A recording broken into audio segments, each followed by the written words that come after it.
एक सरोवर में कमल के फूल के ऊपर आके विराजमान हुए थे, नवजात शिशु का रूप धारण करके।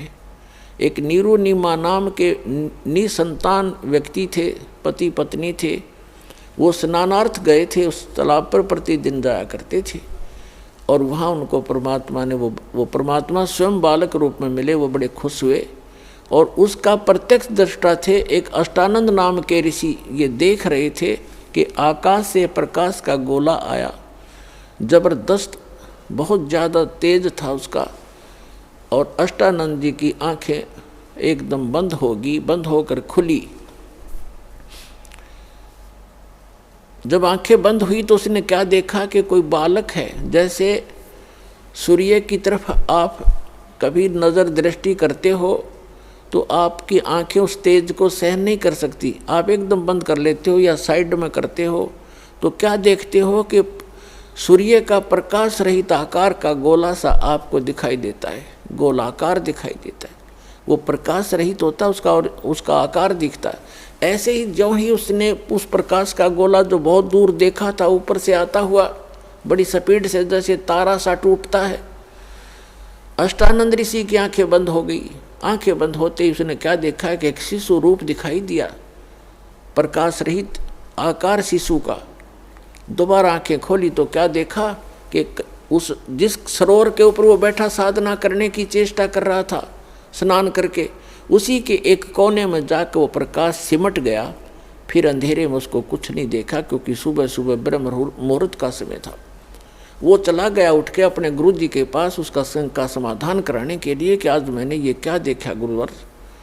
उनके गुरु जी थे स्वामी रामानंद जी।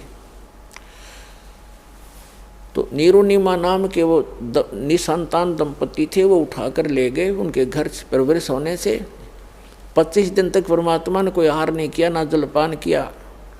वो चिंतित हो गए दोनों पति पत्नी। फिर परमात्मा ने कुंवारी गाय का दूध पीना प्रारंभ किया। परमात्मा की दया से ही उस कुंवारी बछिया ने दूध देना शुरू किया, गाय की बछिया। ये अलग से विषय है जो आज सत्संग दास शुरू करने जा रहा है, उसके वापस हट कर आते हैं। वही परमात्मा 120 वर्ष वहाँ रहे और 5 वर्ष की आयु में बड़े बड़े विद्वान, प्रकांड विद्वानों के छक्के छुड़ा दिए परमात्मा ने। इस तत्व ज्ञान के अंदर एक ही प्रश्न किया करते थे उन विद्वानों से, कौन ब्रह्मा का पिता है, कौन विष्णु की माँ और शंकर का दादा कौन है, पंडित जी दे बता। सबकी टाएं टाएं फीस हो जाती थी। ये तो अजरो अमर हैं, इनके कोई माता पिता नहीं है। और हमारे सदग्रंथों में लिखा है।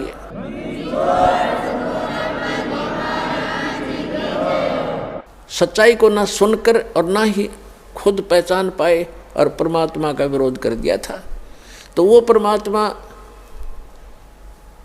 फाल्गुन सुदी द्वादशी दिन में 10 बजे लगभग सन 1727 में और संवत 1784 में, क्योंकि आदरणीय गरीबदास जी का जन्म संवत 1774 में हुआ था, वैशाख के अंदर, और सन 1717 में। और परमात्मा आकर मिले जब वो 10 वर्ष के थे, सन 1727 में।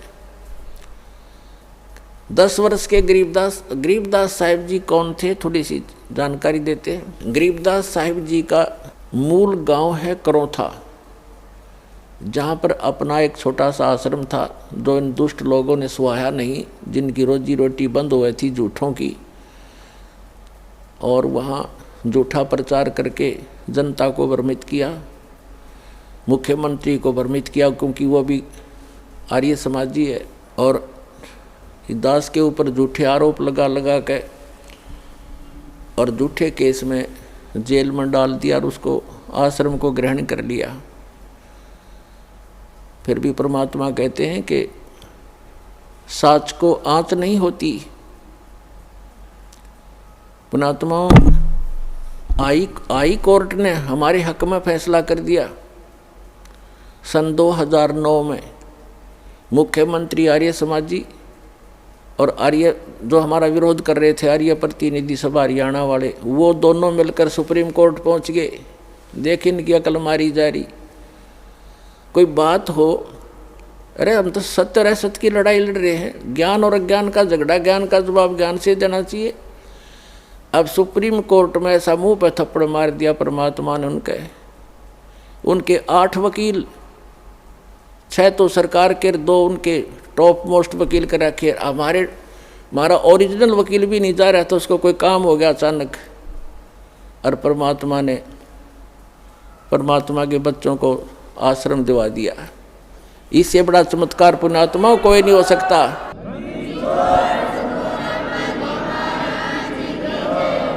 अब भगवान से बाहर कौन जाएगा? ये जज क्या है? ये भी परमात्मा के रिमोट से चलते हैं, उसी के बच्चे हैं, उनकी बुद्धि उनके हाथ में है।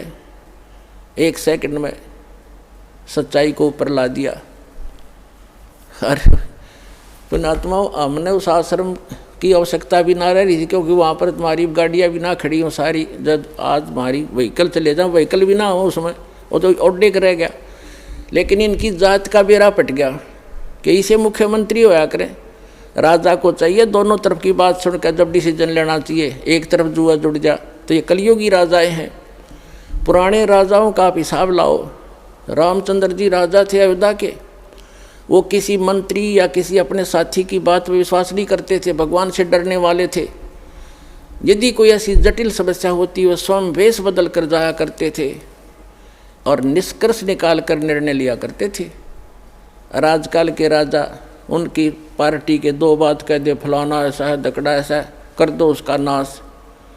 लेकिन हमारे साथ भगवान है, हमारा विरोध करने वालों का नाश हो जाएगा। भगवान के बच्चों का नाश आज तक हुआ नहीं, हर ना होगा।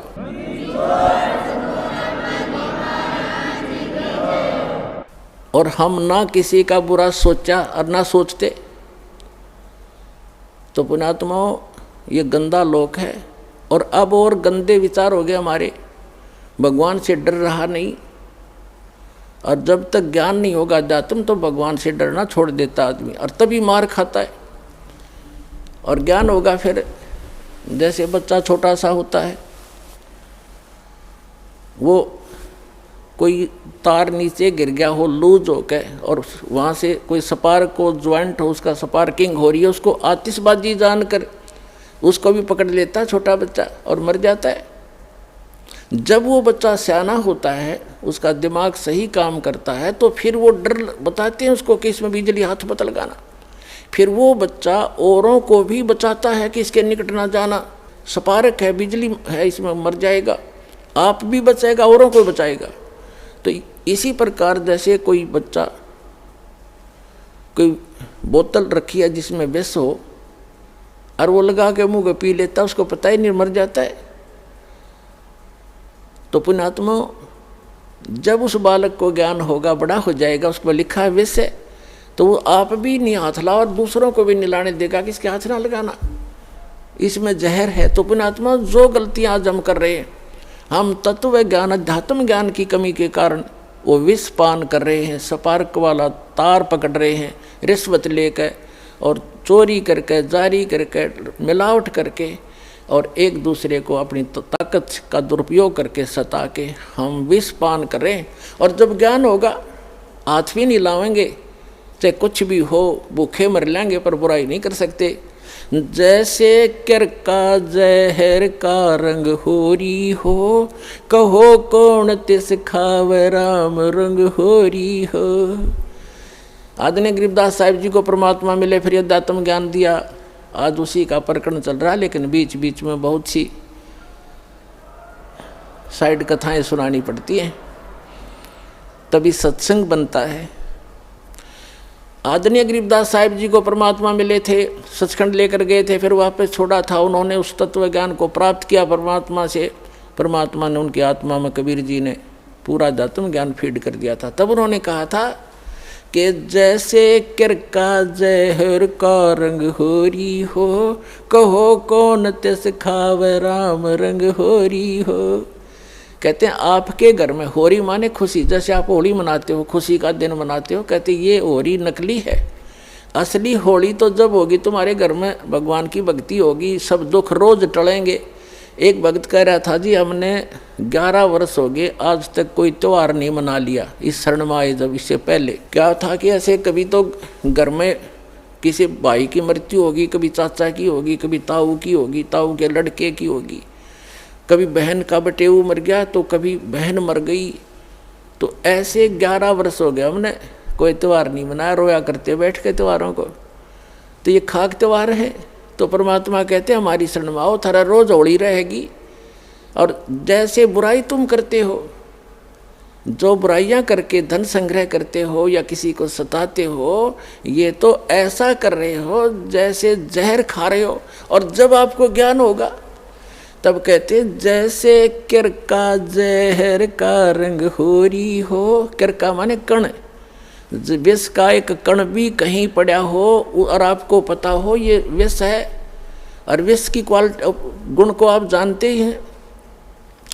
कहते हैं उस कण को भी, अब तो आप मुट्ठी भर खा रहे हो, एक कण को भी आदमी नहीं खा सकता, इन्हें पता लग जाए ये विष है। तो अभी पता ही नहीं आपको ये विष है।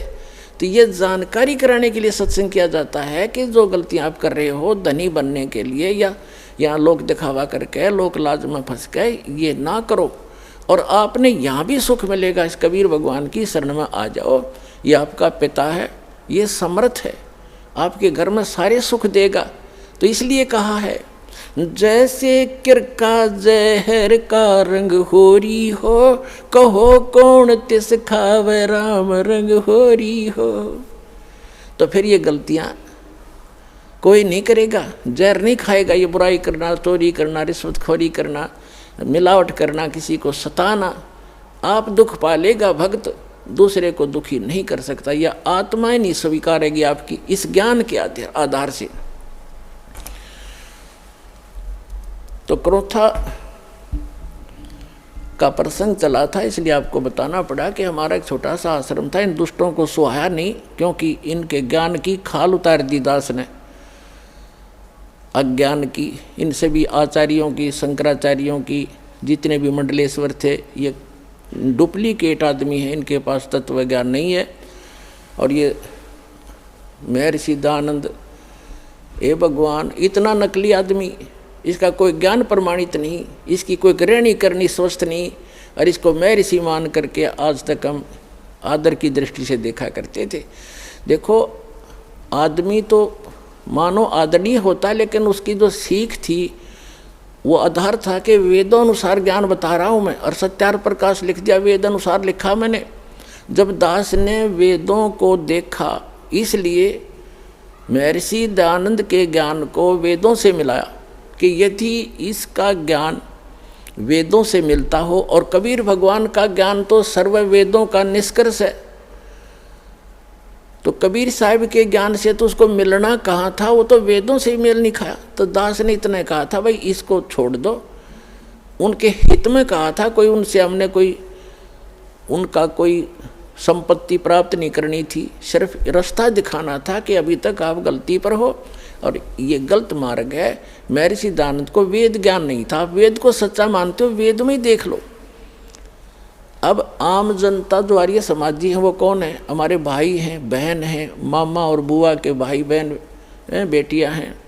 लेकिन ये दुष्ट लोग हैं जो आचार्य, ये अपने स्वार्थवश उन्होंने ये सोचा कि यदि हमारे समाज के व्यक्तियों को इस सच्चाई का पता लग गया, सारे रामपाल के पास चले जाएंगे, इनका कल्याण हो जाएगा और तुम्हारी दुकान बंद हो जाएगी। ये उद्देश्य लेकर उन्होंने जुल्म ढा दिया। तो ये लोग कभी तैसी नहीं हो सकते, आज तक नहीं हुए ये लोग स्वार्थी। और दास ने परमार्थ में शीश दे रखा है, जेल चाहे जान जाओ, जेल की तो बात क्या है, पर इसको ऊपर लाकर छोड़ूंगा, मालिक का साथ दास के है, सच्चाई को ऊपर लाऊंगा, पूरा विश्व का कल्याण होगा।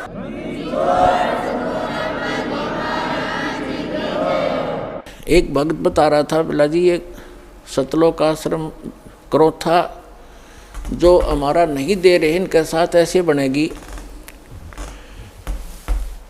एक व्यक्ति था, उसने कोई गलती कर दी तो पंचायत हुई, उसने फैसला कर दिया भाई 100 रुपये जुर्माना कर दे और चाहे 100 प्याज खा ले, इनमें से एक सेलेक्ट कर ले। वो बोला मैं प्याज खा लूँगा 100, वो ना खाएगे, 20-30 खा गए। फिर तीसरा ऑप्शन रखा था, चाहे जूते खा ले 100, इन तीनों में से कोई एक सेलेक्ट कर ले। नो बोला मैं जूते खा लूँगा। प्याज नहीं खाए, 2-4 अच्छे लगते हैं, जूते भी नाट के आगे जूते नहीं खाओ, 100 रुपये दे दूंगा। तो उन्हें प्याज भी खाए जूते भी खाया, तो आखिर में जुर्माना भी देना पड़ा, दिया पांडा छूटा। तो इन गेला न्यो बनेगी। हाई कोर्ट न राय, सुप्रीम कोर्ट न राय रही, फिर बकवाद कर रहे हैं। 1.5 महीना हो गया सुप्रीम कोर्ट के आदेश को आज तक देना नहीं चाह रहे हमारे को। शर्मा मार लियो उस आश्रम ने, मारा डूंडा ठहरा क्या परमात्मा ने। तो पुण्यात्माओं, ये नीचता की हद कर रखी है इन लोगों ने। प्रशासन भी यहाँ तक खड़ा खड़ा उनके साथ ही जुटा हुआ है। कोई बात नहीं, समय आने दो, दुनिया उनको बैड अकाउंट में लेगी। इनने इतिहास बुरा कर लिया, आने वाले समय में कंस और रावण को भूल जाएंगे, इस मुख्यमंत्री को याद किया जाया करेगा उनके स्थान पर। यह ऐसा जुल्म कर रहा है। हमारा किसी से विरोध नहीं है, हम ना किसी राजनीति से को इच्छा रखते हैं, किसी राजनीतिक व्यक्ति से, ना राजनीति में हमारा हिस्सा है। हम एक धार्मिक संस्था चला रहे हैं और पूरे विश्व में जाएगा, इसको कोई रोक नहीं सकता। जैसे इस मार्ग का कोई विरोध करेगा, भगवान का मार्ग है ये, इसमें कोई बाधक बनेगा वो अंधा गधा होगा। अंधा गधा, जैसे एक समय एक अंधा गधा रेल की पटरी पर खड़ा हो गया और उसने देखा भाई गट गट गट होता आ रहा है, कोई तुझे डिस्टर्ब करने आ रहा है। जिधर से उसने आहट सुनी उधर दोनों पैर कर लिए पिछले और दलुत्ती पिना ली कि मुझे कोई छेड़ेगा। होता राजा बना खड़ा था बीच में, उसने ये नहीं मालूम था कि तू खुद गलत स्थान पर खड़ा है, को रेल के मार्ग में खड़ा है तू। जब ट्रेन निकट आई उसने अपनी शक्ति दिखाई, दोनों दुलती चलाई और ट्रेन ने पटक कर टुकड़े टुकड़े कर दिया भाई। तो पुण्यात्माओं, इस परमात्मा कबीर जी के मार्ग में ये अंधे गधे हैं जो बाधक बन रहे हैं। समय आएगा परमात्मा इनको वो सजा देगा, याद रखेगा इनकी कई पीढ़ियों तक, और पूरा विश्व याद करेगा ऐसे जालिम लोगों ने जो भगवान के मार्ग में बाधा करते हैं। इन्हें मदद करनी चाहिए। ऐसा परोपकार हो रहा है, लाखों लोगों के सुख हो रहे हैं, बुराइयां छूट रही हैं, समाज की कुरीतियाँ दूर हो रही हैं, इनको वो एक आँख नहीं सुहा रही है। तो पुण्यात्माओं, ये तो थोड़ा सा पिछला दर्द याद आ गया था, वो काटा है दास ने और सच्चाई बताई है। अब सत्संग सुनाते हैं। और पुण्यात्माओं, हम तो आज भी किसी के बुरे के हक में नहीं, और ना हम बुरा कर सकते। कबीर साहब की हम शिक्षा पर चलते हैं, जो तो को काटा बो ता को बो तू फूल, और तोय फूल के फूल हैं वाह को है त्रिशूल। हम बुरा नहीं कर सकते, ना सोच सकते। इतना जरूर है भाई, पागल कुत्ते से बचने के लिए लठोड़ी जरूर रखनी पड़े कि जब पागल कुत्ता काटे ना जा, मारा नहीं करते, दिखाण दो उसे। तो हम उस शिक्षा का पालन करते हैं। हमारा कोई बुरा करे हम सपने में भी नहीं सोच सकते, हमारे विधान में नहीं है। ना तो हम भी उसी माटी के बने हुए, हम भी गलती कर लेते, लेकिन हमारा भगवान रुस जाएगा अगर हमने किसी का बुरा किया। लेकिन वो कुणसानदा थोड़ा ही है। परमात्मा कहते हैं कि मेरे तो छानी है, उससे क्या चीज़ छुपा है वो सब जानते हैं। तो हम आज भी यदि वो आकर अक्षमा याचना करनी पड़ेगी एक दिन उनको, और नहीं तो भयंकर पाप के भागी हो जाएंगे। आज भी आकर वो अक्षमा याचना करेंगे और भक्ति करेंगे तो हम सहर्ष उनको आम बच्चों की तरह स्वीकार करेंगे। लेकिन शायद उनके अंदर इतनी बुद्धि नहीं है, अहंकार में खत्म हो चुके हैं वो सभी हमारे भाई हैं। पूरी पृथ्वी के प्राणी हम एक परमात्मा के बच्चे हैं, हमें तो पता लग चुका है। ठीक है, घर का बालक या कोई पालतू कुत्ता भी पागल हो जाए, उससे बचना पड़ता है, फिर वो अलग बात है। लेकिन पूरे संसार के जितने भी प्राणी हैं, हम एक पिता की संतान हैं और सबके उद्धार के लिए प्रयत्न है। अब जो मानव शरीरधारी प्राणी हैं वो नाम लेंगे, दीक्षा ग्रहण करेंगे, बुराई त्याग देंगे, उनका तो मोक्ष होगा ही होगा। साथ में इस भक्ति, सत भक्ति, परमात्मा के दिए हुए इस अमृतवाणी के प्रचार से, और जो भक्त जाप करते हैं, सिमरण करते हैं, सुबह शाम दोपहर की भगवान की वाणी उच्चारण करते हैं और हवन यज्ञ करते हैं, धर्म पुण्य करते हैं, इनसे पूरे वातावरण में परिवर्तन आ रहा है। पूरे वातावरण में पशु पक्षियों पर भी असर होगा। जैसे एक बच्चा दारा सिमरण करता हुआ भगवान का, बहन बेटी भाई बस में बैठा है, तो उसका असर आसपास के भी होगा। जैसे कोई बीड़ी पीकर छोड़ता है, वो तो सारा कुछ वो इसी में गड़बड़ हो रही है और आसपास को भी नुकसान करता है, वो साथ बैठे वालों को। इसी प्रकार जैसे कोई हलवा बनाता है, हलवा बनाने वाला तो खा रहा है लेकिन आसपास के घरों में भी अच्छी महक जा रही है, उनको भी आनंद आ रहा है।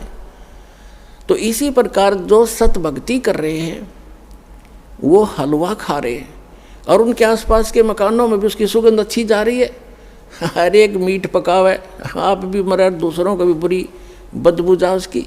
तो इस प्रकार जो सत भक्ति आप जी कर रहे हो, ये पूरे विश्व को लाभ होगा।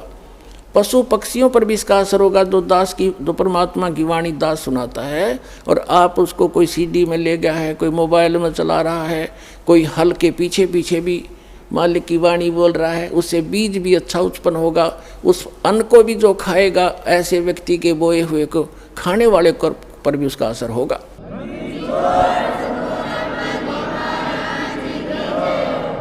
एक समय परमात्मा कबीर जी के भक्त थे। वो कहीं किसी अन्य पहुंच गए, किसी भक्त के, अपनी बहन, कोई भगतमती बहन थी यानी कोई सेविका थी, उसके वहाँ चले गए। परमात्मा के जाने के बाद ये अपने आप मनमुखी संत भी बन जाते हैं, लेकिन भक्ति करने से थोड़ी बहुत उनके अंदर वो साधु गुण अवश्य आ जाते हैं। उनसे आगे लाभ भले ही ना होता, लेकिन वो आध्यात्मिक मार्ग से परिचित अवश्य होते हैं। तो इस प्रकार का एक संत किसी अपनी सेविका के घर चला गया और गुरुजी आगे गुरुजी की सेवा श्रद्धालु खूब करते हैं। और उनके घर, उस बहन के घर, जिसके घर वो उसकी शिष्या थी, उसके घर गया था वो संत। उसके घर उसकी बहन आई हुई थी, उस लड़की की बहन, और उसकी इकलौती पुत्री थी। वो विधवा हो गई थी 1 महीना पहले। और उस लड़की ने, संत भक्त आए हुए थे, उनके भोजन में उसने भोजन बना दिया। उसकी बहन ने कहा, बहन तू बना दे, मुझे कुछ और काम है और सेवा करती हूँ। तो उस बहन ने वो भोजन बनाया, साधु संत ने खाया। सुबह उठ के उसको सारी रात सपने आए, मेरी बेटी विधवा होगी, हे भगवान क्या होगा, मेरी बेटी विधवा होगी, इसके तो बालक भी छोटे छोटे हैं, अब इसका क्या हाल होगा हैं। आगे दूसरा पति, उसका भाई भी नहीं था पति का, बटेऊ का, अब इसका क्या रहा होगा, यानी इतनी चिंतित थी। तो सुबह उठ के उस संत ने कहा अपनी शिष्या से, बहन आज ये हमारा भोजन किसने बनाया था? ये कल रात का जो भोजन था ये किसने बनाया था? तो उसने बताया, जी मेरी बहन आई हुई है, उसने बनाया था। अच्छा, क्या उसका कोई आपत्ति है उसके ऊपर, कोई दुख है उसको? कहा महाराज जी घना दुख उसको, तो नाम तो ले नहीं रखा। उसकी एक बेटी थी और वो विवाह कराया था, 2 बालक छोटे छोटे, उसके पति की मृत्यु होगी, विधवा होगी बेटी, यह बहुत दुखी है। तो पुण्यात्माओं, अब उसके द्वारा बनाए गए वो सोच विचार जो उसके थे उस अन्न में पहुँचे, और उस अन्न को खाने से उस संत भी डिस्टर्ब हो गया। और इसी प्रकार आप इस भक्ति, जैसे बहन बेटियां हैं, अब क्या करती हैं, मोबाइल परमात्मा ने चला दिए और बहुत से सिस्टम ऐसे चल गए हैं।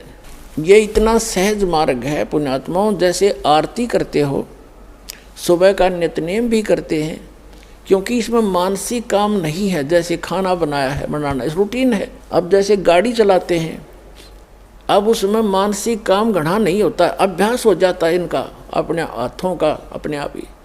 तो उसमें भगवान की भक्ति, जैसे आरती लगा दी, आरती भी करता रहे और काम भी करता रहे। और जैसे तो इसी प्रकार जैसे बहन आरती करती हैं या मंत्र करते करते नाम आरती रोटी बना रहे हैं, मंत्र करने लगे, तो उनका असर उस अन्न में भी होगा और खाने वाले को भी वो अनुकूल करेगा, उसमें उसका लाभ देगा। तो इसी प्रकार ये साधना ऐसी है, इससे बहुत पूरे विश्व का कल्याण हो जाएगा। अब उस प्रसंग पर आते हैं जहाँ हमने शुरू करना था। तो क्रोथा आश्रम जो है,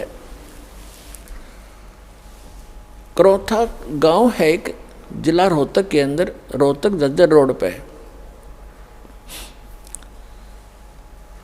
और वहाँ गरीबदास जी का मूल गांव था, धनखड़ गोत्र उनका।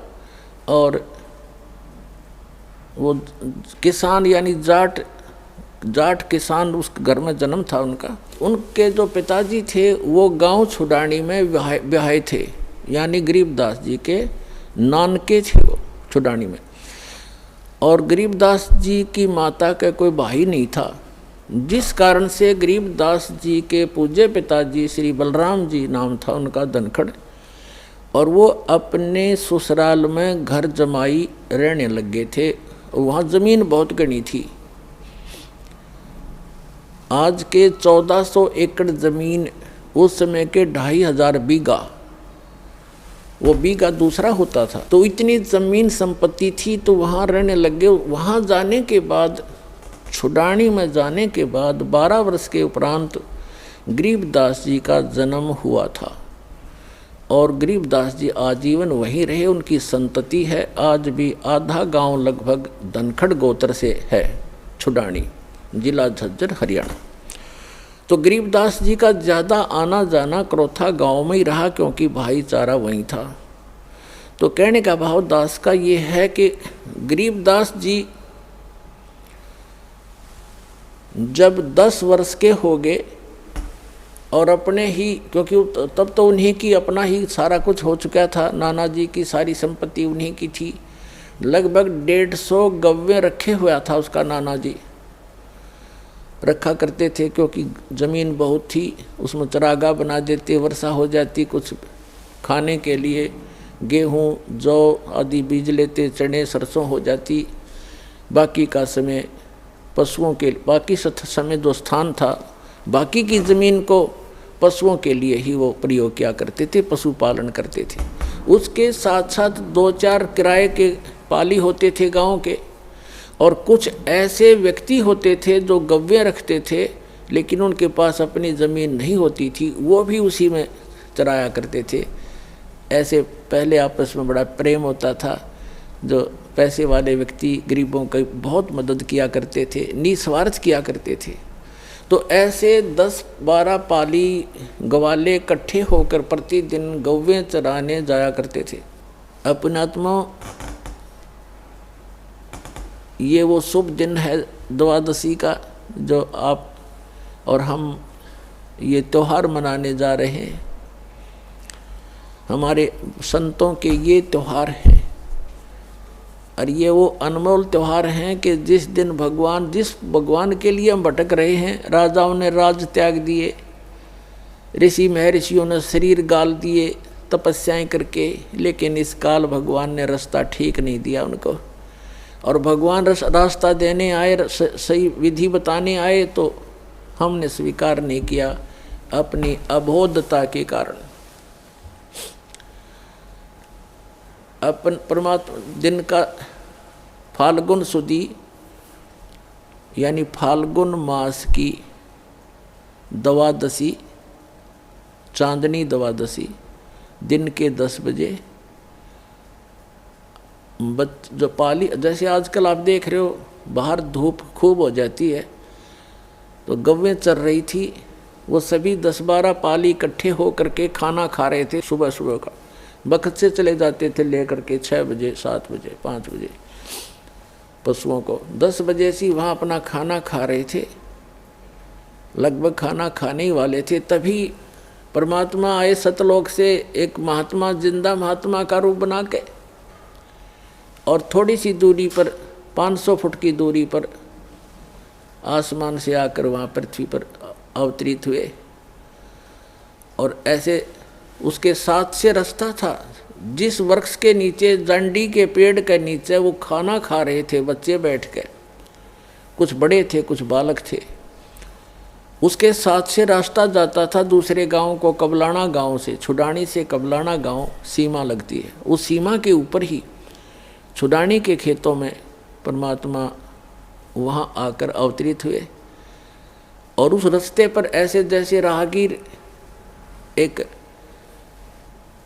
यात्री चलता है पैदल, ऐसे चलते आ रहे थे। उन पालियों ने देखा कि महाराज जी आ गए हैं, महात्मा जी, और प्रणाम किया। सभी ने राम राम कहा, परमात्मा ने भी राम राम का उत्तर दिया। तो जितने भी वहाँ पाली ग्वाले थे उन्होंने कहा महाराज जी भोजन पाओ, आ जाओ भोजन खा लो।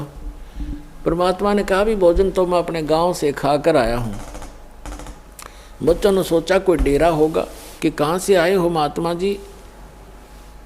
उन्होंने कहा कि मैं सतलोक से चलकर आया हूँ भाई, मेरा गांव है सतलोक। बच्चों ने सोचा होगा कोई सतलोक गांव भी होगा भाई कितना। फिर महाराज जी भोजन खा लो, भोजन नहीं खाओगे ना तो दूध तो पीना पड़ेगा अपना, क्योंकि हम अतिथि को ऐसे बगैर खाए पिए जाने नहीं देते। एक प्रेम भाव से आतिथ्य सत्कार करने के लिए उन्होंने ऐसे बोला। तो परमात्मा ने कहा भाई दूध पिलाना चाहते हो तो पिला दो, मैं कंवारी गाय का दूध पीता हूँ। अब जो बड़े बड़े पाली थे, कोई 40 वर्ष का, कोई 50 वर्ष का, कोई 30 वर्ष का, कोई 20 वर्ष का, वो कहने लगे महाराज जी आपकी दूध पीने की नीत नहीं है, आप तो मजाक करते हो। कंवारी गाय कोई दूध दे सकती है? गाय तो जिसको बच्चा हो चुका हो, लागड़ गाय ही दूध दे सकती है। परमात्मा बोले भाई देख लो, यदि दूध पिलाना है तो कंवारी गाय का पीता हूँ। तब गरीबदास जी खड़े हुए, 10 वर्ष के बालक थे। कहते पिछले तप से होत हैं पूर्ण हंस मुराद, पिछले संस्कार से प्रेरणा बनती है। जो आप यहाँ पहुँचे क्रोथा में ऐसे नहीं आते। इस ज्ञान को दुनिया सुनने लग रही है और कह लाखों लोग करोड़ों लोग सुनते हैं और कौन पहुँच पाते हैं। पिछले जब से होत हैं पूर्ण हंस मुराद, पिछले संस्कारों से ये सब काम मनोकामनाएं पूर्ण हुआ करती हैं। तो एकदम खड़े हुए जैसे बालक लीला करते हैं, अबोध बालक सा। एक गाय थी, बछिया थी उनकी एक बहुत प्रिय, उसके गले में एक छोटा सा रस्सा बांध रखा था। उस रस्से को पकड़ के ले आए, वह साथ साथ चल पड़ती थी गरीबदास जी के, जहाँ ले जाता तो वह ऐसी शरीफ सी थी।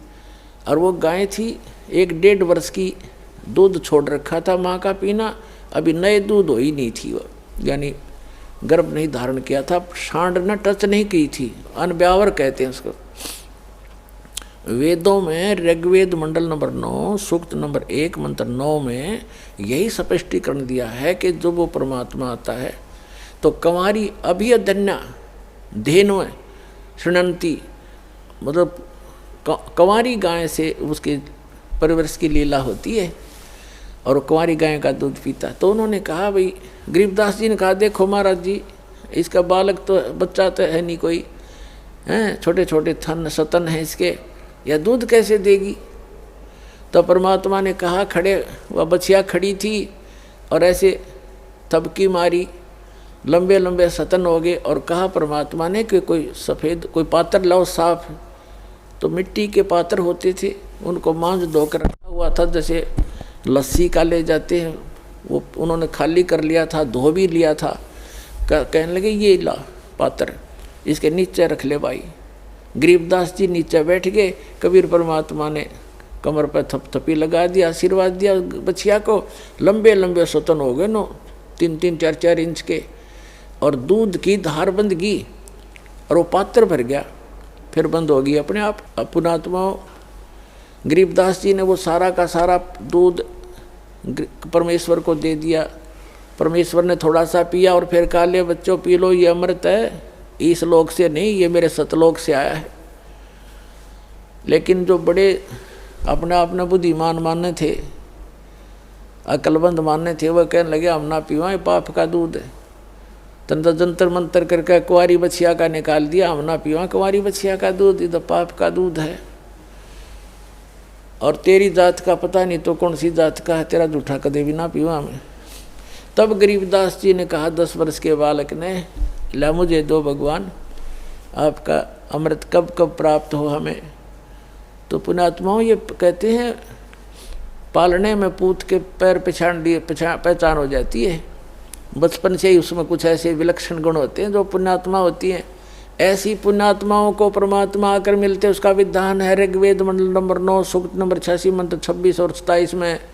ऋग्वेद मंडल नंबर 9 सूक्त मंत्र 82 मंत्र 1 2 3 में, ऋग्वेद मंडल नंबर 9 सूक्त 20 के मंत्र 1 में, ऋग्वेद मंडल नंबर 9 सूक्त 54 के मंत्र 3 में, ऋग्वेद मंडल नंबर 9 सूक्त 94 के मंत्र 1 में, ऋग्वेद मंडल नंबर 9 सूक्त 95 के मंत्र 2 में, ऋग्वेद मंडल नंबर 9 सूक्त 1 मंत्र 9 में, ऋग्वेद मंडल नंबर 9 सूक्त 96 के मंत्र 16 से लेकर 20 में यही प्रमाणित किया है कि वो परमात्मा ऊपर के लोक में रहता है, सह शरीर है, नर आकार है, सिंहासन की तरह राजा की तरह सिंहासन पर विराजमान है, वहाँ से गति करके आता है, सह शरीर आता है, अच्छी आत्माओं को मिलता है, उनको उपदेश देता है, ज्ञान देता है, सत्य भक्ति बताता है, और यहाँ कवियों की तरह आचरण करता हुआ घूमता है, वाणी के द्वारा अपना महिमा गाता है, लोकोक्तियों के माध्यम से, दोहों के माध्यम से, जिस कारण से एक प्रसिद्ध कवियों में से भी एक प्रसिद्ध कवि का की उपमा उपाधि भी प्राप्त करता है, लेकिन वो होता है भगवान। ये निष्कर्ष है चारों वेदों का। तो पुण्यात्माओं, उसी विधान अनुसार वो परमात्मा वहाँ आए, गरीबदास जी से फिर ज्ञान सुनाने लगे। वो उन अच्छी आत्माओं में से एक थे, वो महापुरुष आदरणीय गरीबदास साहिब जी, जो छुड़ानी के बालू में जन्मे थे, और वहाँ आकर के परमात्मा ने उनको सतज्ञान दे दिया।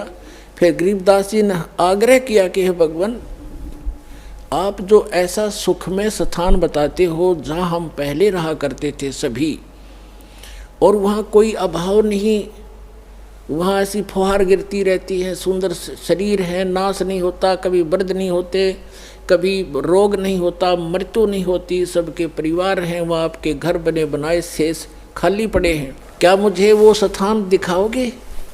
परमात्मा तो अपना गवाह बनाने के लिए आते ही है कि मेरा गवाह बने, दुनिया को बताएगा। फिर छाती ठोक के गरीबदास जी को परमात्मा ने प्रथम मंत्र दिया और जल पान वो कराए, दूध पान करा दिया। प्रथम मंत्र में ऐसे ही किया जाता है, दास भी जब से मंत्र देने लगा है, मेरे गुरुदेव भी ऐसे ही करते थे। प्रथम मंत्र के साथ आपको वचनामृत दिया जाता है, वचन से शुद्ध करके, और साथ में मिश्री दी जाती है ये, और मंत्र दिया जाता है।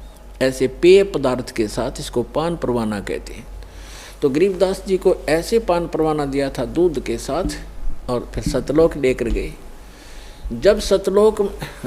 जब गरीबदास साहिब जी जा रहे थे, धर्मराज का लोक दिखाया, ब्रह्मा विष्णु महेश का लोक दिखाया, और एक कॉमन स्वर्ग था वो दिखाया, ब्रह्मलोक दिखाया। ब्रह्मलोक के अंदर परमात्मा ने दिखाया कि एक नकली सतलोक, नकली अलखलोक, नकली अगमलोक और अगम अनामी लोक।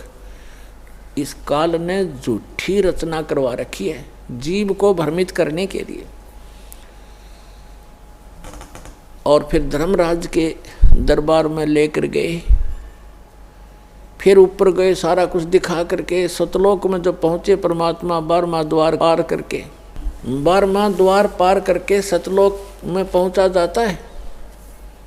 अभी तक ये कोई 10वां द्वार तक सीमित थे, और एक जम्मू के अंदर रांजड़ी का एक मधु परमहंस का भाव है, वो तो छाती कुट्या करता के 11वां द्वार पा गया, 11वां द्वार पा गया, आज तो किसी ने नहीं बताया। अरे भले आदमी कबीर साहब की वाणी में पढ़ लिया तो घर से लाया था, और वो भी इनकम्प्लीट नॉलेज। जबकि 12वां द्वार पार करके परमात्मा प्राप्ति होगी, अर्धी की गांठ से पंसारी नहीं बन जाता। तो 12वां द्वार पार करके परमात्मा सतलोक लेकर गए, 7 संग ब्रह्मांड उसके अक्षर पुरुष के पार किए, और जब सतलोक में प्रवेश किया, क्या देखा? सिंहासन के ऊपर परमात्मा विराजमान है, उनका इतना सुंदर शरीर है, तेजों में प्रकाश, सुंदर शरीर, सफ़ेद शरीर है मालिक का, बहुत सुंदर। और एक रोम में, रोमकूप समझो, रोम कहो, एक रोमकूप की इतनी शोभा है जैसे करोड़ सूर्य मिला दे, करोड़ चंद्रमा। इतना नूर है उस परम पिता के बॉडी का, इतना सुंदर शरीर है, चमक इतनी निकल रही है उसके अंदर से। सिंहासन पर विराजमान, सिर पर मुकुट है, सुंदर मुकुट जैसे राजा पहनते हैं, और ऊपर एक सफेद छत्र है, एक बहुत बड़ा गुम्बद बना हुआ है, बहुत बड़ा सुंदर गोल गोलाकार का गुम्बद जिसको स्तूप भी बोलते हैं। जब परमात्मा नीचे से गए वो जिंदा महात्मा के रूप में थे और वहाँ एक चंवर रखा था। जिंदा महात्मा के रूप में जो परमात्मा दूसरे रूप में गए थे नीचे पृथ्वी से, गरीबदास जी को साथ लेकर के, उसकी आत्मा को, शरीर नीचे रह गया था गरीबदास जी का, आत्मा को ले गए थे सूक्ष्म शरीर, फिर ऊपर कारण शरीर सब छोड़ करके वहाँ ओरिजिनल शरीर होता है जो आत्मा का, स्वयं का 16 सूर्य का प्रकाश हो जाता है, पूरी बॉडी का है, नर आकार मनुष्य दृश्य ही है वहाँ पर सतलोक में। सभी जितने भी वहाँ मनुष्य हैं, स्त्री पुरुष हैं, इसी तरह संसार है और सबका नूरी शरीर है और उनका अपनी बॉडी का प्रत्येक का तो 16 सूर्य जितना प्रकाश है और परमात्मा के एक रोमकूप का करोड़ सूर्य में राजे करोड़ चंद्रमा इतना शरीर है, ऐसा प्रकाश है। लेकिन है दोनों ही एक जैसे आकार के, मनुष्य आकार है सबका, भगवान भी नर आकार में है, मानव आकार में, और सभी वहाँ के प्राणी भी मनुष्य जितने, स्त्री पुरुष बहन भाई सब मनुष्य जैसे ही। और ऐसी सृष्टि है, वहाँ वृद्ध अवस्था नहीं होती, वहाँ मृत्यु नहीं होती, ये बॉडी जो नाड़ी तंत्र से नहीं होता वहाँ पर, वो सुंदर शरीर होता है, एक तत्व से बना हुआ होता है।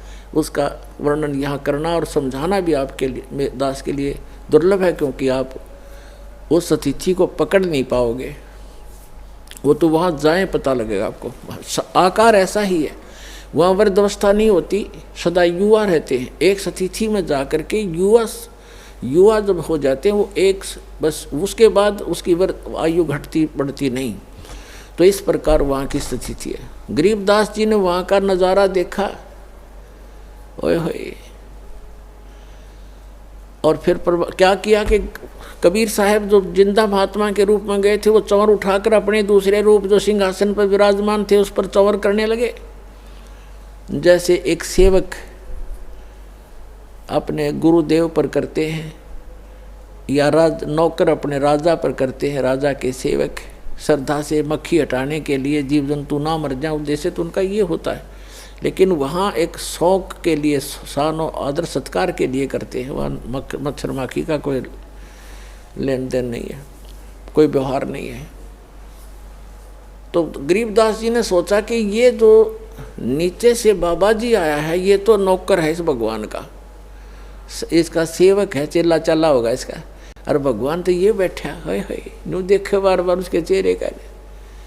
गरीबदास जी कहते हैं कि सवेत छतर सिर मुकुट विराजे और देखत ना उस चेहरे नो। भगवान के सिर पर सफ़ेद मुकुट है, ऊपर सफ़ेद छत्र है और सुंदर मुकुट है। कहते उस चेहरे ने देखते नहीं, वो साकार है, हमरे ही उनिहार है, हमारा सृजनहार। उनिहार माने हमारी शकल का, हमारे जैसा है हमारा भगवान, हमारा सृजनहार। तो गरीबदास जी असमंजस में पड़ गए, भी ये क्या चक्कर है। उन्होंने देखा ये है भगवान तय। इतने में क्या हुआ कि वो खड़ा हो गए, जो सिंहासन पर विराजमान थे तेजो में शरीर युक्त परमात्मा सतपुरुष, वो खड़े हुए, और जो बाबा जी रूप में साधु जिंदा महात्मा के रूप में नीचे से गए थे, वो उस सिंहासन पर विराजमान हुए। और वो तेजो में नूर शरीर वाला जो भगवान दिखाई दे था, वो चमर उठाकर उस जिंदा महात्मा वाले बॉडी पर, शरीर पर, सिंहासन पर विराजमान पर चंवर करने लगे एक सेवक की तरह। अब गरीबदास जी कभी बाबा जी की तरफ देखे, कभी भगवान की तरफ देख रहे थे। अब सोच रहे थे मन में कि बाबा जी ता छांडी भाई, भगवान इसका ऊपर चंवर करे, ये क्या चक्कर है। इतने में क्या हुआ कि वो तेजो में शरीर और जिंदा वाले शरीर में समा गया। अकेले वो कबीर भगवान जो नीचे से एक जिंदा महात्मा के रूप में गए थे, अनंत कोट ब्रह्मांड के सिंहासन पर विराजमान है और चंवर अपने आप हो रहा है। और परमात्मा का, जिंदा महात्मा का रूप फिर उतना ही नूरी बन गया, इतना तेज बन गया और सकल न्यों की न्यों। तब परमात्मा ने कहा था कि गरीबदास, जहाँ तुम रह रहे हो बालक, वो एक पनिशमेंट प्लेस है, वो एक प्रिजन है तुम्हारे लिए, एक कारागार है। वहाँ कोई जीव सुखी नहीं। अब वहाँ से जब देखते हैं ऊपर जाकर के आत्मा निर्मल हो जाती है, और वहाँ इतनी तेज दृष्टि होती है, यहाँ की सुई सुई देख सकता वहाँ का गया हुआ व्यक्ति। इतनी आत्मा की आई का इतना तेज है उसकी नज़र। तब गरीबदास जी नीचे देख रहा है, ओए होए, ऐसे दिख रहे जैसे कीड़े मकोड़े तंग पा रहे हों। प्रत्येक की बॉडी के अंदर का सामान भी दिखाई देता है वहाँ से, इसके अंदर क्या है। इसमें ब्लड की नदियाँ बह रही हैं, नाड़ियाँ, इनके अंदर ब्लड बह रहा, वो भी उसके अंदर भी करोड़ों जीव घूम रहे हैं, हाँ मचल मचा रहे हैं, इधर घूम रहे हैं। टट्टी, पेशाब, हार्ड, मांस ये दिखाई देता। अब तो हमारी आँखों पर चर्बी डाल रखी है हमने, ये सब कुछ दिखाई देता है। इससे की पॉलिश पे, पाउडर पे, दिन रात लिपस्टिक लाण पे, डंगे पर डंगा लाण पे हम अपना जीवन नाश कर देते हैं, और 1 सेकंड में मृत्यु हो जाती है। इसमें कीड़े पड़ जाते हैं, जख्म हो जाता है। इसके अंदर हम संतुष्ट हुए बैठे हैं, और यहाँ की बकवादों में इसको जीवन नाश करते हैं, जो वहाँ जाकर पता चलता है। तब परमात्मा ने कहा कि अब गरीबदास अब नीचे जा बेटा, ये है तुम्हारे स्थान। ये खाली महल पड़े सारे, जो नीचे चीटी से लेकर हाथी तक, और राजा और रंग जितने पृथ्वी पर इस काल के 21 ब्रह्मांड में तुम गए हो,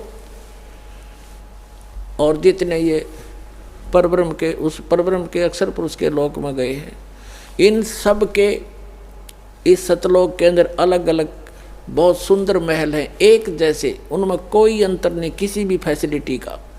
वहाँ कोई ऊंच और नीच नहीं है, वहाँ कोई जात और पात नहीं है, वहाँ मरण और वृद्ध अवस्था नहीं है। ये वो स्थान है।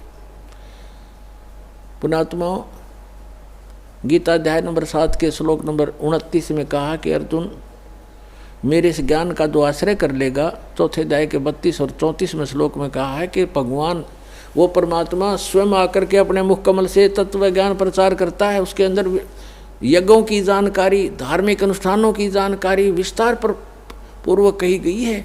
वो तत्व ज्ञान है। उस तत्व ज्ञान को तत्वदर्शी संतों के पास जाकर समझ, यानी गीता ज्ञान दाता भी उस तत्व ज्ञान से अपरिचित है। वो गॉड गिवन ज्ञान है, वो तत्व ज्ञान है। भगवान आकर स्वयं देता, अपने मुख कमल से बोलता, सच्चिदानंद घन ब्रह्म, वो परम अक्षर ब्रह्म।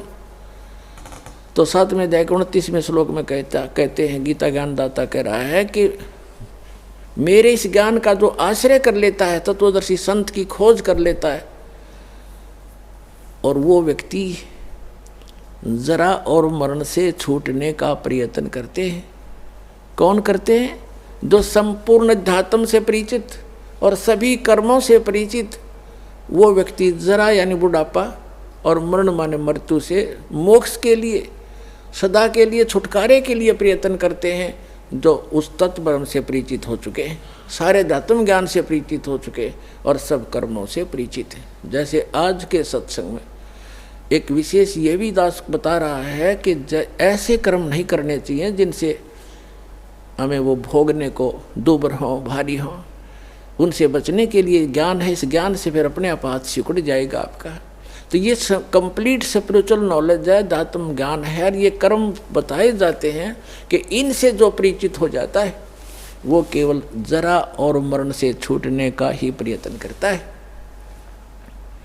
तो फिर अर्जुन ने पूछा कि किम तत्परम, 8वें अध्याय के प्रथम मंत्र में, तीसरे मंत्र में उत्तर दिया 8वें अध्याय के गीता में कि वो परम अक्षर ब्रह्म है।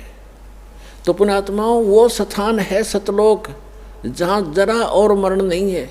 गीता ज्ञान दाता अपने विषय में कहता है कि अर्जुन, चौथे अध्याय के 5 और 9 श्लोक में कि अर्जुन, तेरे और मेरे बहुत जन्म हो चुके, तू नहीं जानता, मैं जानता हूँ। अध्याय नंबर 10 के श्लोक नंबर 2 में गीता में, अध्याय नंबर 2 के श्लोक 12 में गीता ज्ञान दाता कहता है, अर्जुन, जन्म मृत्यु तेरी भी और मेरी भी सदा बनी रहेगी यदि मेरी शरण में रहना है। 8वें अध्याय के 13वें श्लोक में कहा कि मेरा तो ओम नाम है मुझ ब्रह्म का, और इसको भक्ति करता हुआ अंतिम सांस तक जाएगा तो मुझे प्राप्त होगा, यह गति प्राप्त होगी जो ओम से मिलने वाली है। उस ओम से, ओम के जाप से ब्रह्मलोक प्राप्ति है। 8वें अध्याय के 16वें श्लोक में बताया है कि ब्रह्मलोक में गए हुए प्राणी भी पुनरावृत्ति में उनका भी जन्म मृत्यु होता है। अपनी तो स्थिति क्लियर कर दी, मेरा एक ओम नाम है और इसको जाप करने वाले का जन्म मृत्यु भी रहेगी। 8वें अध्याय के 5 और 7 में कहा कि अर्जुन, मेरी शरण में रहना है तो युद्ध करना पड़ेगा, और मेरी शरण में मेरी भक्ति कर मुझे ही प्राप्त होगा, ये गारंटीड बात है। लेकिन शांति नहीं हो सकती, युद्ध करना पड़ेगा। युद्ध करने वाले को शांति कहा। फिर 18वें अध्याय के 62वें श्लोक में कहा कि तू सर्वभाव से उस परमेश्वर की शरण में जा, जिसकी कृपा से तू परम शांति को और सनातन परम धाम को, शाश्वत स्थान को प्राप्त होगा।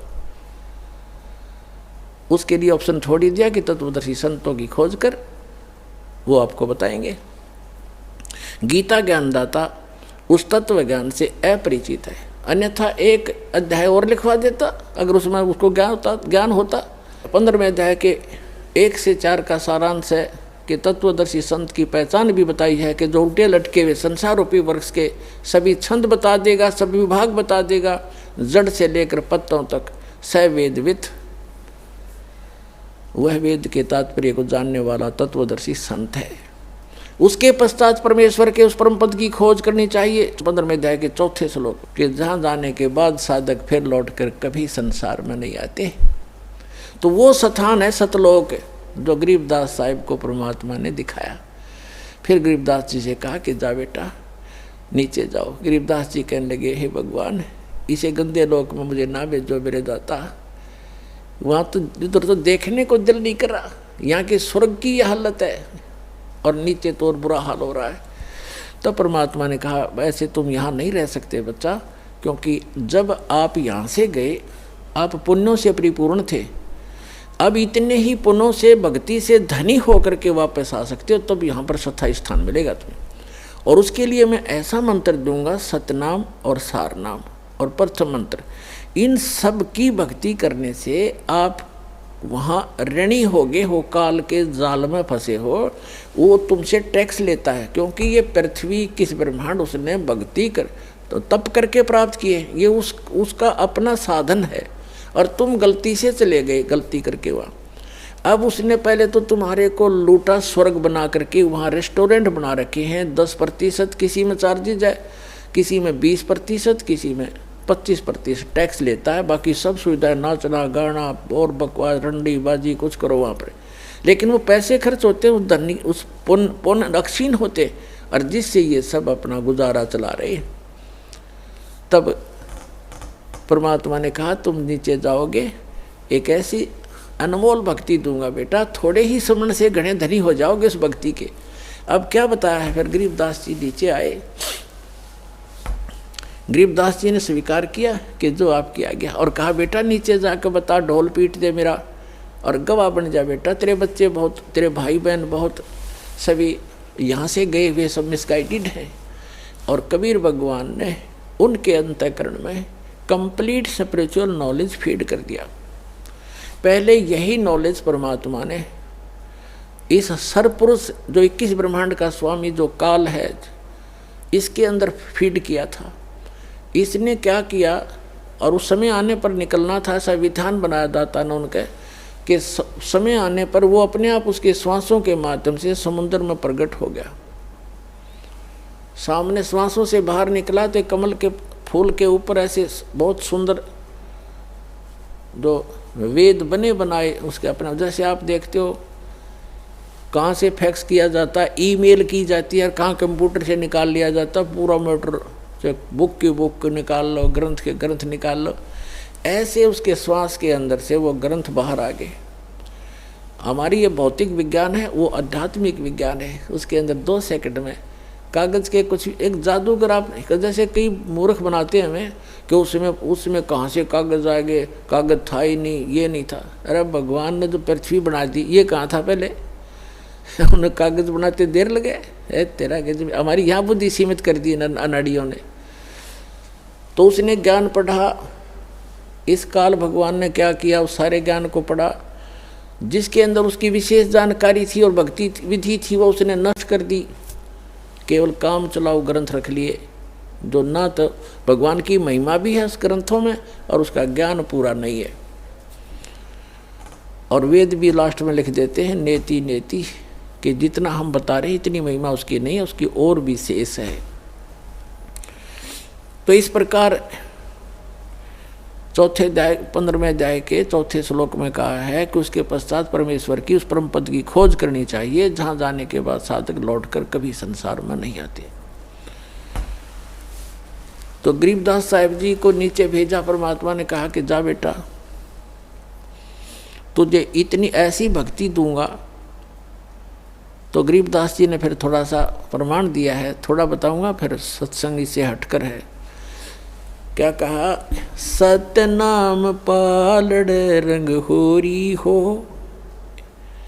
और 14 लोक चढ़ावे राम रंग होरी हो, 3 लोक पासंग धर रंग होरी हो, तो ना तुलाया राम रंग होरी हो।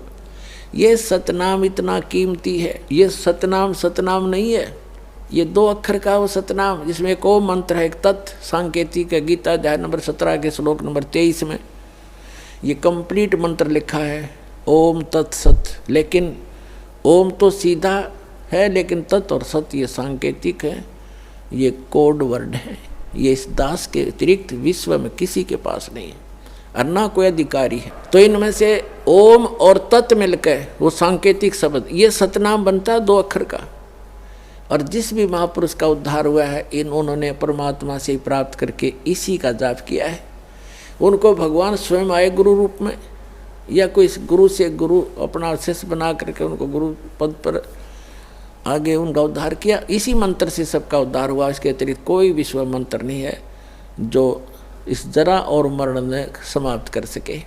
तो क्या बताया कि इस सतनाम के सुमरण का एक बार श्वास उश्वास से मर्यादा में रहकर पूरे गुरु से लेकर, अपने आप नहीं, कोई घर का आप पे गुरु बन जाए आगे चेले बनाओ, वो महापापी अपराधी व्यक्ति है, उसे कोई लाभ नहीं होगा। जैसे इस दास से प्राप्त करके कोई निकम्मी आत्मा दुष्ट इंसान स्वयं ये मंत्र किसी को आगे दान करने लग जाए, देने लग जाए, गुरु बन जाए, वो सबसे बड़ा शत्रु और होगा इस मानव समाज का। भगवान का द्रोही होता वो व्यक्ति, क्योंकि वो अधिकारी नहीं है, वो झूठा लाइसेंस बना रहा है, झूठा वो डुप्लीकेट पासपोर्ट बना रहा है। आगे चल के समय पर धोखा देगा वो पासपोर्ट उसका। इस विश्व में इस दास के अतिरिक्त आज के दिन दूसरा कोई सतमार्ग और ये ज्ञान और उपदेश का अधिकारी नहीं है। ये सत्कर मान लियो पुण्यात्मा, झूठ नहीं बोलता दास।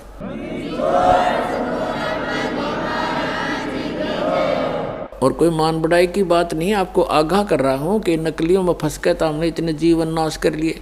तो कहने का भाव ये है कि गरीबदास जी को जो परमात्मा ने बताया, गरीबदास जी ने आगे बताया कि ये एक सतनाम इतना कीमती है, एक बार श्वास उश्वास से एक बार सिमरण करने का कितना धन, कितनी वैल्यू है इसकी, कितनी कीमत है।